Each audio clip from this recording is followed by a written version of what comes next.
Virgo, apa kabar? Aku Airin, aku seorang coach dan juga konselor. Semoga kamu dalam keadaan sehat ya, tidak kurang suatu apapun dan dimudahkan dalam segala urusan. Di sini ada kartu The Hermit yang terbuka, dan kartu The Hermit ini adalah kartunya para Virgo di dunia tarot.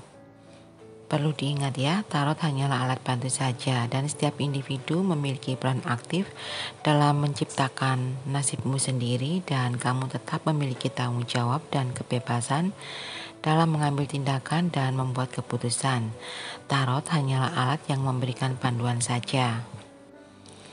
Di sini aku ingin membantu kalian yang berzodiak Virgo yang resonate dengan energi yang keluar di kartu-kartu ini untuk kamu memahami perasaanmu sendiri dan untuk memberi petunjuk untuk kamu dalam mengambil keputusan atau solusi. Ini hanya bagi yang resonate saja ya dengan pembacaan energi yang akan terbaca di sini.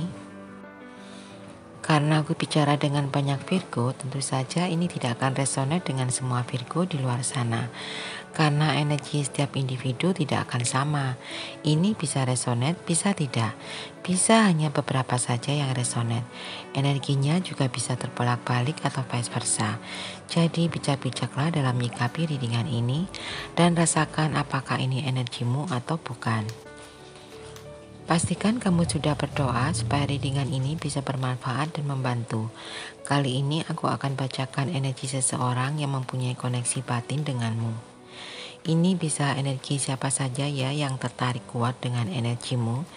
Bisa orang tuamu, anak, saudara, pacar, istri, suami, mantan, sahabat, atau siapa saja. Kamu rasakan sendiri ya. Oke, kita mulai saja pembacaan kartunya. Kombinasi kartu pertama adalah energi seseorang itu atau bagaimana seseorang itu.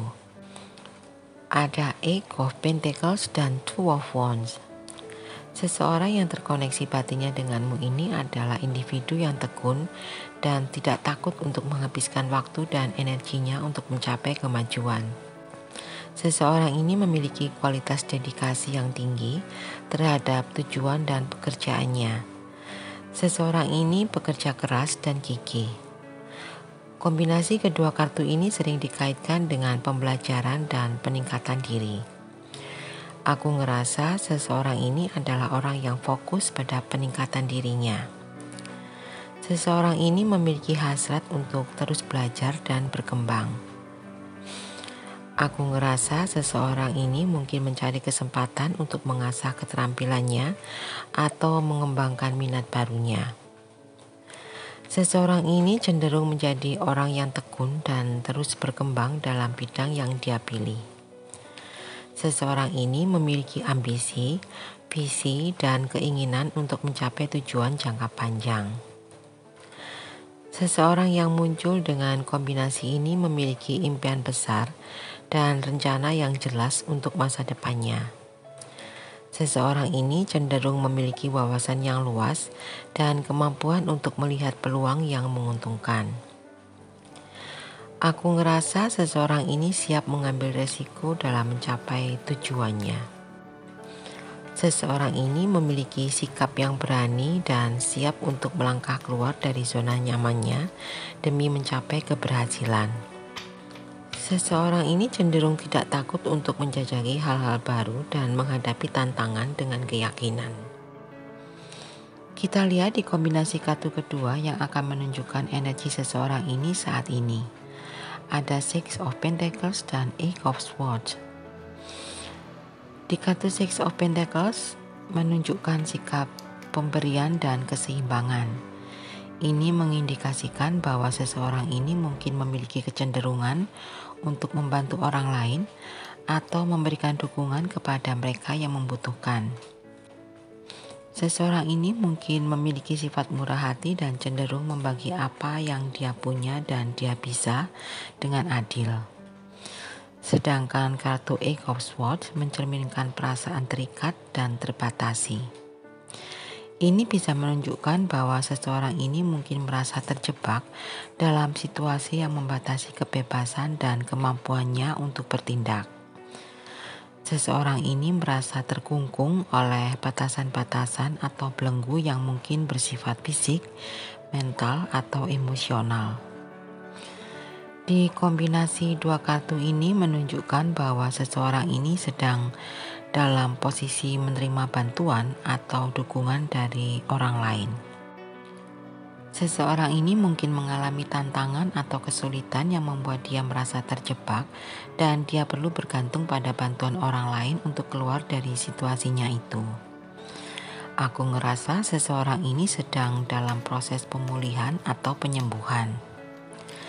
Seseorang ini mungkin merasa perlu mengatasi rasa terikat dan belenggu yang dia rasakan, baik secara fisik maupun mental. Aku ngerasa seseorang ini membutuhkan dukungan dan perhatian untuk membantu dia melepaskan diri dari pembatasan yang ada. Sekarang kita lihat potensi energinya ya, atau kemungkinan energi yang akan muncul pada seseorang ini. Ada The Tower dan Ace of Cups. Kombinasi kartu The Tower dan Ace of Cups ini memiliki makna yang kuat dan mengindikasikan perubahan dramatis dalam kehidupan seseorang dan adanya perasaan yang mendalam. Kombinasi ini menunjukkan bahwa seseorang ini mungkin akan menghadapi perubahan yang mendalam dan tidak terduga dalam hidupnya.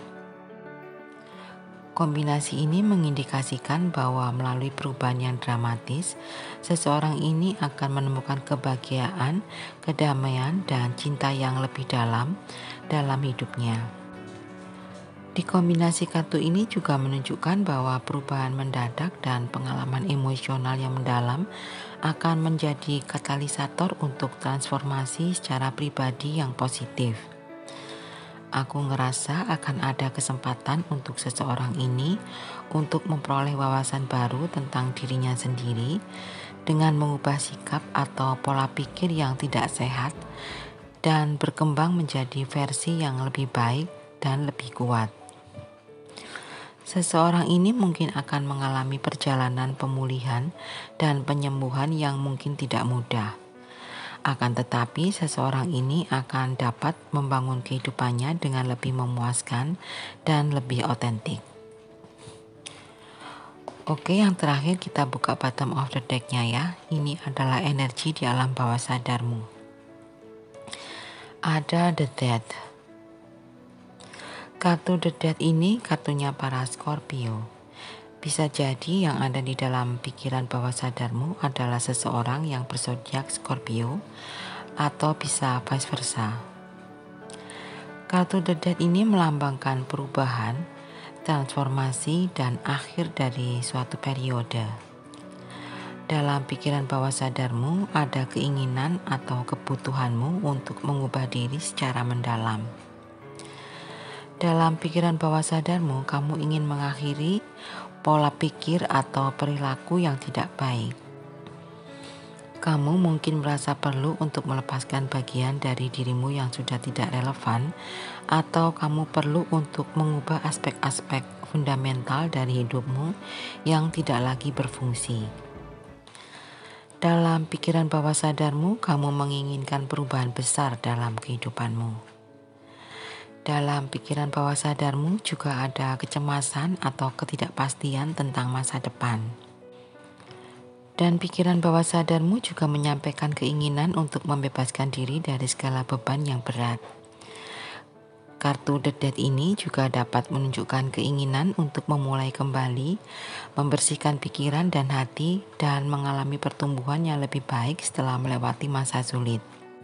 Dalam alam bawah sadarmu ada dorongan yang kuat untuk kamu mempelajari dan mengembangkan sisi spiritualmu atau rasa koneksi yang lebih dalam dengan dunia yang tidak kasat mata. Aku ngerasa beberapa dari Virgo di sini juga mengalami ketakutan akan kehilangan orang yang dicintai, hubungan, situasi, atau keamanan yang dikenal. Dan sekali lagi ya, perlu diingat, tarot itu hanyalah pembacaan energi saja untuk kamu memahami perasaanmu sendiri dan sikon yang kamu hadapi saat ini, untuk kamu mendapatkan solusi dari situasimu, dan untuk kamu membuat keputusan yang bijaksana. Dan keputusan sepenuhnya ada di tanganmu. Zodiak yang terhubung denganmu, di sini kamu terhubung dengan Wands, Swords, Cup, dan Pentacles, yang artinya kamu terhubung dengan semua zodiak. Tapi yang paling kuat di sini adalah energi dari Earth sign, Taurus, Capricorn, dan sesama Virgo. Atau bisa juga itu adalah energimu sendiri ya. Oke, aku pikir cukup sampai di sini readingan kita kali ini. Maaf jika ada kata-kata yang kurang berkenan. Ambil yang positif, buang yang negatif. Jika kamu suka, jangan lupa di like, di komen, dan di subscribe. Aku Airin undur diri. Bye-bye.